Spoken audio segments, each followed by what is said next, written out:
We are officially 1 month into the college basketball season, and the 2025 freshman class has looked like one of the best classes in the history of the sport. So in today's video, I wanted to rank the top freshmen in college basketball based on how they performed so far this season. But before we get into the rankings, if you enjoy the content, please consider dropping a like on the video and subscribing to the channel if you haven't already. But now, let's jump into it.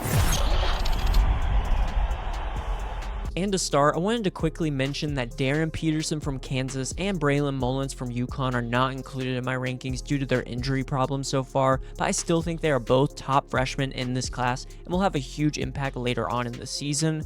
And I also have a lot of honorable mentions that just missed out, and they are Chris Sinak from Houston, Caden Lewis from Villanova, Isaiah Johnson from Colorado, Caden Mingo from Penn State, Mohamed Silla from Georgia Tech, Ace Glass III from Washington State, and Darius Adams from Maryland. But starting off the rankings at number 15, I have Killyan Toure, who has emerged as a breakout player for Iowa State.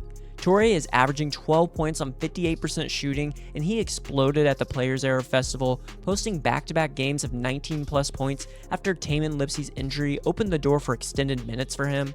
He also added in 6 assists and 3 steals in the Cyclones' win against Syracuse, and has shown his two-way ability and poise as a ball handler.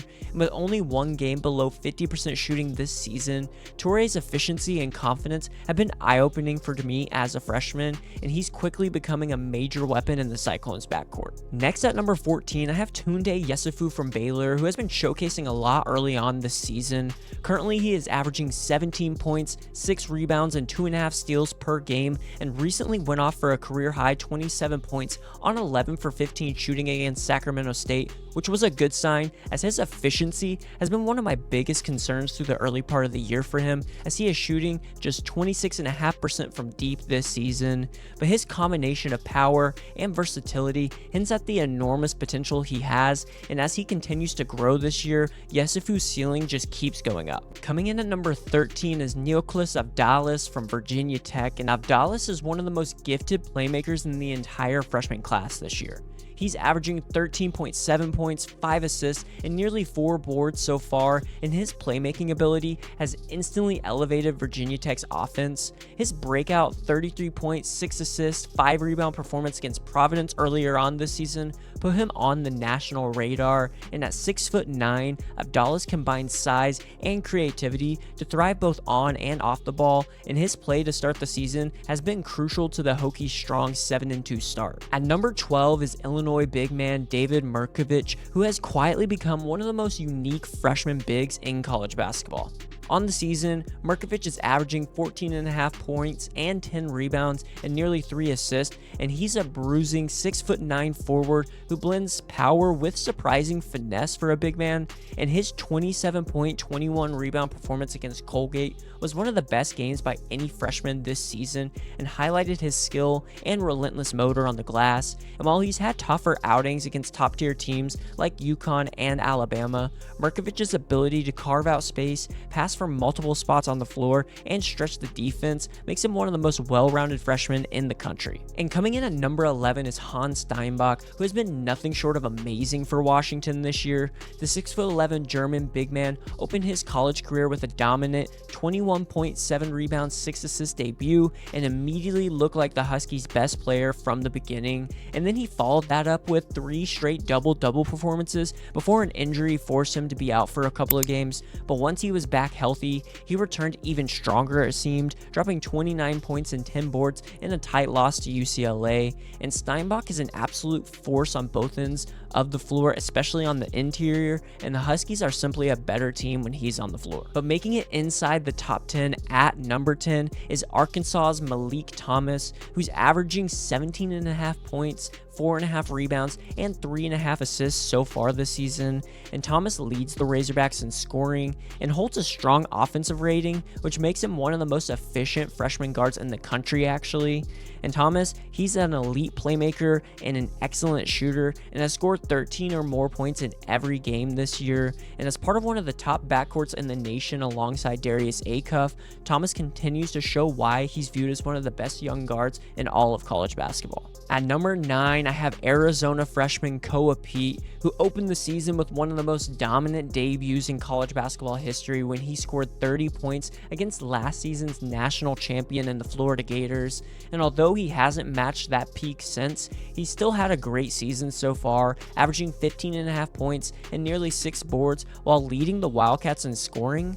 And Pete also delivered in a huge road win at UConn for Arizona with 16 points, 12 rebounds, and 2 blocks in that performance. And even with less minutes recently due to blowouts, Pete has been ultra efficient and productive, and his versatility has made him a crucial piece for this Arizona Wildcat squad.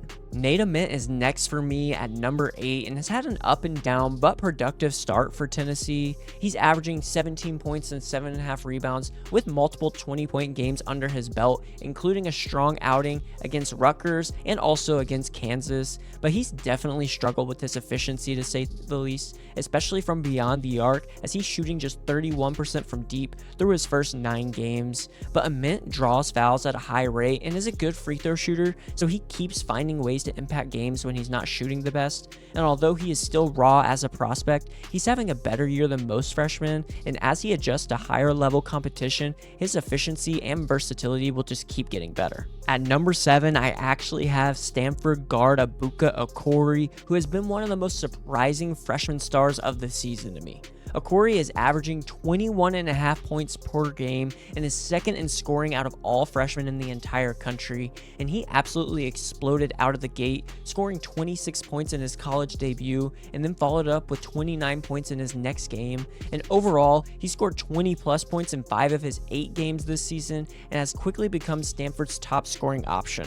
Okorie's aggressive play style has fueled a 7-1 start for the Cardinal, and his efficiency and confidence for a true freshman has far exceeded expectations and gives Stanford a legitimate go-to guard on the offensive end. But next at number 6 is Houston's freshman guard Kingston Flemings, who's quickly becoming one of the most impressive point guards in this year's freshman class and has skyrocketed his draft stock with his play so far this season.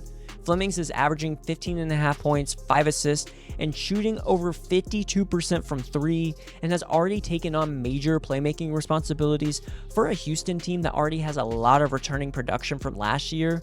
And his 22-point performance against Auburn earlier this season really showcased his ability to take over games on both the offense and defensive side of things. And with Houston's track record of elite guards, Flemings looks like the next in line in a fast rising NBA prospect. But coming in at number 5 for me is Arkansas's other top freshman in Darius Acuff Jr., who continues to prove he belongs among the nation's elite freshmen.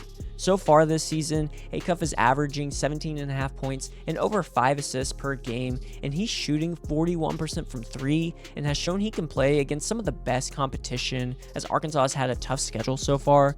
Acuff scored 21 points and added in 5 assists against Duke, and then followed up with a 17-point, 10-rebound, 5-assist performance in a win over Louisville. And in total, he's hit 20 plus points in 4 of his 7 games so far, and the combination that he brings of toughness, shot making, and skill at his size makes him Arkansas's next great point guard. Mikel Brown Jr. comes in at number 4 and has been the engine of Louisville's explosive offense to start the year, and he's averaging 17.5 points and 5.5 assists, but he shines brightest in the biggest moments, it seems, which we did see in Louisville's win over Kentucky when he finished with 29 points, and in their win over Cincinnati, he also had 22 points. And it's been Brown's shot creation and playmaking that make him one of the most dynamic guards in the freshman class to me, and if he can become a little more efficient, Mikel Brown Jr. could emerge as one of the top guards not only out of the freshmen, but in all of college basketball. At number 3, I have BYU freshman AJ Dybantsa, and Dybantsa has been a two-way problem for his opponents so far this year. he's averaging 19.5 points per game on efficient shooting while scoring at least 16 in every game so far, and his offensive skill set has translated seamlessly to the college game. But what has surprised me the most has been his activity on the defensive end, as opponents are shooting just 5 for 28 on spot-up jumpers against him, and Dybantsa's length and versatility have helped him turn BYU into a top 25 defensive unit, and he continues to impact games on both ends and has also shown the ability to take over a game offensively when needed. But coming in at number 2 is Caleb Wilson, who has been a steady yet dominant force for the North Carolina Tar Heels. He is averaging a double-double with 19.3 points and 10.1 rebounds per game, and has delivered big in performances, especially his 24.7 rebound, 4 assist game against Darryn Peterson in Kansas earlier on this season. And even when he's having a colder shooting night, Wilson still finds a way to impact winning with his athleticism, versatility, and the intensity he brings on the defensive end. And he has the Tar Heels at 7-1 to start the year, and currently he is leading North Carolina in scoring, rebounds, and steals per game, and is the driving force behind the Tar Heels, has been one of the most productive freshmen in the entire country. But taking the top spot and coming in as my number 1 freshman so far this season has to be Duke's Cameron Boozer, and honestly, it's not hard to see why. The freshman phenom has not only been the best freshman to me, but he has arguably been the best player in all of college basketball. Boozer's stats are absolutely insane, as he is averaging 23.5 points, 9.5 rebounds on elite efficiency from the field, and his 142.8 offensive rating is one of the highest we've ever seen from a freshman, and he's already delivered in huge moments, including 35 points against Arkansas and 29 points in Duke's statement win over Florida. And Boozer's scoring, playmaking, and the presence he brings on the defensive end has all exceeded expectations so far, and he enters December as the frontrunner for both Freshman of the Year and National Player of the Year in my opinion. And even though we are already a month into the college basketball season, we are just getting started when it comes to the talent with this freshman class. But that wraps it up for today's video. Let me know in the comments down below who you think is going to be the best freshman in all of college basketball this season, and let me know if you thought I missed anybody as well. Also, if you enjoyed the content, don't forget to drop a like on the video and subscribe to the channel. Thank you so much for watching, and I'll see you in the next one.